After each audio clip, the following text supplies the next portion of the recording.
So link triggers are a powerful way in which you can collect data and do something as a result of collecting that data. So let me show you what I mean.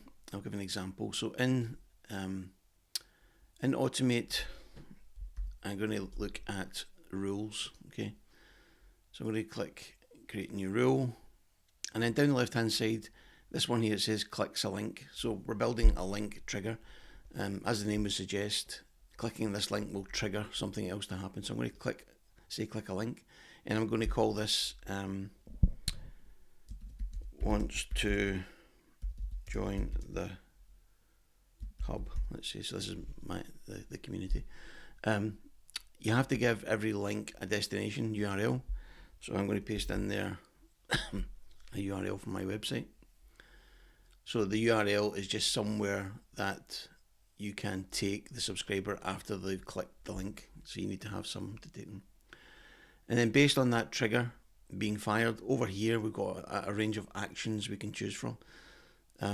So let's say I wanted to add a tag to that person's profile. I can go over here and click on add tag, and then from the drop down I can say interested in the hub,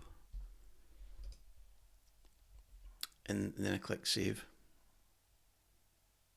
So that's it. I've created my link trigger inside rules. So now that I've got that, I can now use it inside my emails. So let's jump to an email now. So if I go to email broadcasts and get into this link trigger example. So this is just a blank email, there's nothing in it.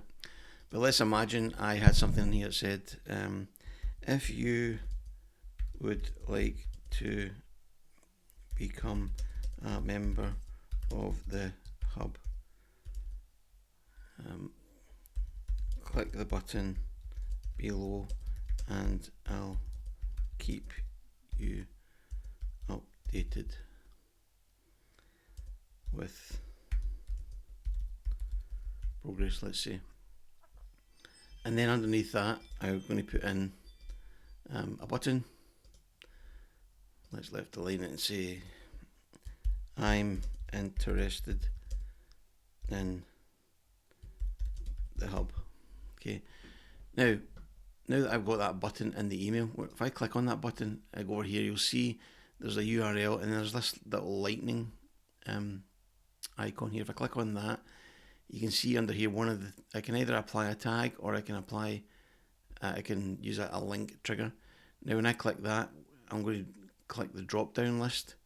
I can see the top one here, wants to join the hub, is the one that we want to use. That's the one I just created inside rules. So now I'm going to preview this. Okay, so just to preview to show you what happens. Let me just duplicate this to open up and look at an example subscriber.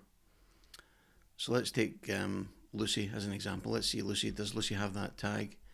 No, she doesn't have that tag. So you can see Lucy's only got 2 tags. In fact, I'll delete those 2 tags, and then you can see she's got no tags there. And I'm going to do continue. I'm going to send an email, and I'm not going to send it to all subscribers because they're all fictitious. I'm going to send it to email address is exactly Lucy at provenflows.com. Okay. See, it's now down to 1 subscriber. So I'm now going to click continue and send the broadcast. So that email will be sent to Lucy, which is just a fictitious email in my inbox. Let me just bring it up. Okay, so here's the email now. So this is the email that's just arrived in my inbox to Lucy. Hi Lucy, and I'm going to say I'm interested in the hub. Okay, so I'm going to click on that. It will take me to that thank you page, that one there. And then if I can now go back and look at Lucy's profile inside Git, I'll just show you before. You can now see it's got interested in the hub tag applied to her account. So that's how link triggers work. They're very easy to set up, but very powerful in what they can do.